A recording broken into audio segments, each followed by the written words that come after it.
I'm Ava, and I'm almost in my late 20s. Meanwhile, my friends around me were married and building families one by another. Ever since I broke up with my boyfriend, I had been single for a long time. I was unable to find a suitable pair. When I looked at my friends who were with their families, I grew more and more impatient. Sometimes, when I meet my friends for girls' night out, I always say, I feel like a kid in a candy store. You should save money for yourself or still single. They advise that if you have a separate savings account from your common property, it will definitely come in handy no matter what happens after you get married. As a bachelorette, I didn't have the opportunity to be extravagant, but I did get to enjoy some perks.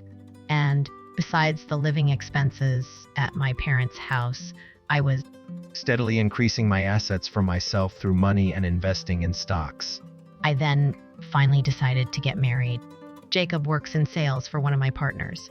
As a receptionist, I often saw him going within the company. As we greeted each other, we naturally had casual conversations that led to a deeper relationship. It wasn't long before we were ready married. My married life with my husband was peaceful, and I felt very safe when he was around. I felt a little awkward about getting married in my late 30s, but my husband was already in his 40s. I promised myself that I would cherish every moment we spend together for the rest of our lives. However, this carefree life did not long. The happy days soon faded away. The biggest culprit was my mother, Lily. When I went to greet her at the wedding, the first thing she said to me was, I thought you were a pretty young one yet, but you actually look quite settled in here, don't you? How old are you? Her words were polite, but it was clear that She was being bitterly sarcastic towards an older woman. I'm 37. Really? And this is your first marriage? You're not being punished too severe, Do you have children? No, nothing like that. Because I've never been married before, I do know what it feels like to be in a relationship where you have to compromise on everything. I wondered if that was the right way things around. I also wondered about Lily, who was blatantly inquisitive at the first. My father-in-law was quietly listening to what I was saying, and my husband was smiling as if he was very troubled. Why is he not protecting me? I realized that, despite being king, he could not stand up to his mother. Thinking back, it may have already decided that there was going to be irreparable damage to our lives. After our marriage, we moved in with my parents-in-law. Until then, my husband had always won a home and supported his parents by him. So he strongly asked me to support marriage. To be honest, I am not very good at supporting my parents-in-law, especially Lily. She's been the worst since the day she met me, and that impression hasn't changed. I'm sure my mother-in-law is the same. Ever since we started living together, he's been sarcastic and harsh about little things. And so my heart felt like it was being pricked. At first, I was just hurt, but as she continued, Saying things to me, I began to feel an inexpressible anger. but I didn't want my marriage to be damaged, so I desperately end bullying. Recently, however, my mother-in-law has been mistreating me, not only with sarcasm, but also with blatant harassment. One morning, after getting ready, I went to the table to find, That there wasn't enough breakfast for one more person. is anyone skipping breakfast today? I wondered and asked my mother-in-law cooking in the kitchen. What are you talking about? Everyone is here today. But there's not enough food for one person, right? Oh, that I don't like a girl who doesn't know what she's doing. So I didn't make anything for you. What? Even though you usually cook with it, you can't eat aluminum foil. You're my daughter-in-law, aren't you? If that's the case, you should get and make breakfast for everyone. What kind of nerve do you have to me alone? I'm not going to cook for you from go eat on your own. It should be easy for you because you only have to cook for yourself, right? I'd been so lenient with you. My mother-in-law makes breakfast just for my father-in-law, ignoring me completely. She even prepared a lavish boxed lunch for them. But obviously, I am the one who made this family. So perhaps I should be more active housework, even if she had said some mean thing. She'd been preparing meals for me. So my mother-in-law is not a bad person. That's what I told myself. However, after that, my mother-in-law's harassment of me escalated. One Sunday, my mother-in-law told me that she was going to meet her friend for the first time in a long while, and she was very excited about it. When I woke up in the morning, she was already gone. And to be honest, I was relieved that who was always mean to me was not. The house was very quiet, with my husband's father-in-law. I prepared lunch for the three of us.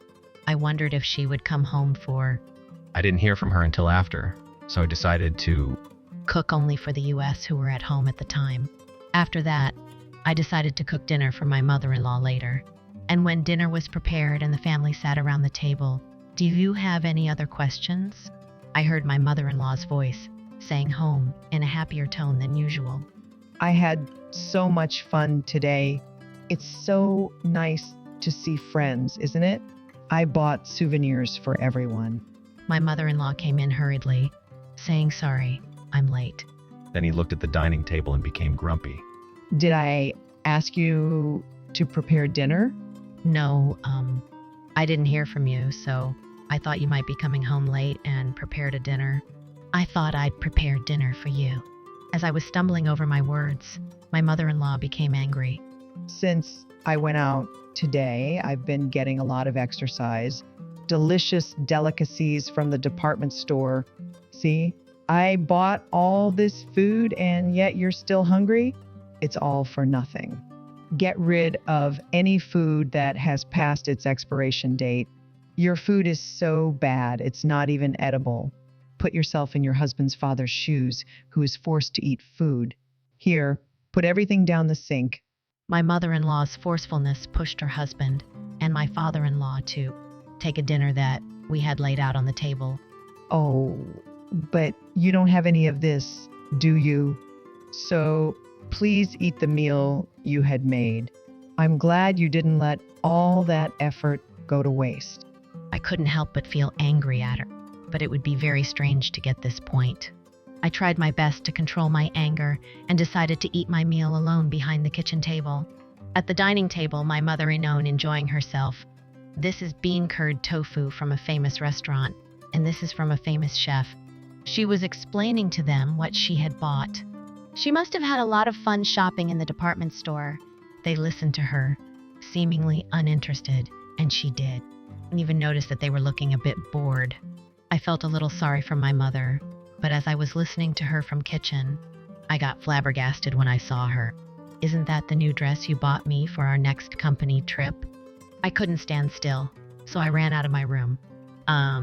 Lily?" My mother-in-law looked at me with a surprised face. "That's my dress, isn't it? Why are you wearing it?" Oh, I wanted to wear a new dress or going to meet a friend. I looked around and found just the, "I'm sorry." I knew it was a lie. She knew it was mine, and she had deliberately worn it without my permission. I was looking forward to going out dressed, and then she took it away from me. Moreover, this dress was perfect, but when my mother-in-law put it on, she looked like a giant marshmallow. Her flabby belly was visible. I guess she is basically the type one who doesn't care what she wears as she can wear it. I don't know what people think about the house, but I love it. I can't forgive her for ruining my... Besides, that bag she's using was isn't it? I realized even more. The bag that my mother-in-law used to bring back souvenirs. It was also a branded bag that I'd taken care of. How could she use someone else's property without permission? Does this person have no common sense? You know what? I was going to do a lot of shopping, so I thought a large bag would be good. I found just the right one, so I used. Was this yours too? Then I'm sorry. My mother-in-law was so hateful towards me. My anger had already reached its peak. This was not the first time my mother had taken my personal belongings with permission. In the past, she had taken my watch, which was given to me by my mother, and she also traveled with my father using the ticket that I was going to give this to my parents as a present. There were many other interesting items, but this one caught my eye. After remembering all of this, I felt like I didn't care anymore. I've been trying to keep my mouth shut because I do not want to ruin our family, but now I have no choice but to come clean with her. But aren't you being a little too today? You only live here like a worm that our own dime. Don't make a big fuss if I borrow something from you. If you have a problem with me, anytime you want. My mother-in-law said firmly. With those words, I felt something inside me. Yes, next week. I'll get everything done by next week. Having made up my mind, I then took bath than usual that day to cleanse. The week that followed felt like my mother-in-law continued to harass me, but I could bear it knowing that it would soon be over. I no longer felt a shred of affection for my husband, who kept trying to put on a brave face. I was surprised at myself that my feelings for him have gotten cold, but I don't want to continue living anymore. I want to be free as soon as possible. With these feelings alone, I spent patiently enduring. Then came the fateful Sunday. My mother-in-law was humming while she vacuumed the house. The time when she could be happy little would soon be over. I had called someone and arranged for them to come to our house in the afternoon. Then the person rang the doorbell. My mother-in-law was surprised by his arrival and invited him inside. Well then, the counterattack begins. What is this all about? You say you're an appraiser, but what are you going to sell? My mother-in-law looks at me anxiously. The person I invited is an appraiser of antiques. I called him here today because there is something I wanted to check. I wanted to clarify something. Lily, you told me that you lost that was given to me by my mother. Have you not received it back yet, or will you find it after that? I calmly asked my mother-in-law. Well, I haven't found it yet, but it's a cheap one that you can buy anywhere, right? Why don't you just buy the same one? You're persistent, aren't you? My mother-in-law still doesn't seem to be offended at all. I continued. That watch was actually a memento from my grandmother's. A famous branded watch that costs over $300,000. It was a limited edition model from grandmother's era, so you can't get any more. My mother-in-law's face turned pale with shock. Oh, I remember you sold a watch at store. You mean that one? He said. You sold a memento at an antique store? My husband was puzzled. No. It looked nice, so I thought I'd earn a little extra money. I thought I would let them use it, but I was going to buy it back when afforded. I didn't know it was so old. I think that, for all her feigning, she soon returned. One down on me to no end. If that's the way she's going to play, I'm not going to give up either. So, Mr. Miller, what was the result of the appraisal on that watch that I requested earlier this week? I urged him. I am not certain, but if it's a limited edition model of the year, I think it would be no less than 26, even if it is a conservative estimate. The appraiser said so clearly. What? My mother-in-law was surprised with open arms. I can't believe you sold such a valuable item without permission. My husband was also surprised. He had noticed that my mother-in-law was taking my personal belongings as she. But my husband had pretended to ignore until now. Still, I can't forgive him for that. But it's a watch. I didn't have much, so if I could bring in some money, it would be my filial piety, I said quietly. The last one? My husband was surprised. I feel sorry for you. Though you are not to blame, I don't want to live with you anymore. My in-laws and your lack of interest defending me. Yes, I know. I'm getting divorced too, and your mother are strangers to me. Divorce? What do you mean? My husband was very upset. I'm sorry, but I've already made a decision. That's right. I will never waver in this feeling. I have no love left for my husband. Lily seems restless. She seems unmoved at all that she off the watch. I can't believe that watch was worth so much. If I buy it back now, I wonder if it for more. My mother-in-law is not afraid to talk nonsense like that. I doubt her nerve to say such a thing after all this time. You said you're getting a divorce. If that's the case, give us a little money for taking care of your living until now. Again, with the money talk. I was really fed up with my job, so I decided to quit. Oh, okay, can I send it as a check? How much do you want? My mother-in-law seemed surprised. I answered without hesitation. A check? I don't care how much it is. To be honest, I have enough so that I'm not troubled by money at all. Assets? Where in the world did you get those? That is none of your business. Thank you for all the help you've got. Goodbye. I said that and the appraiser and left the house. I would never cross the threshold of that house again. I felt really refreshed.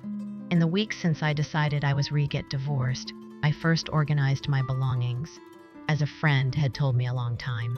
I have over $300,000 in assets from stock investments in my name that were made before I got married.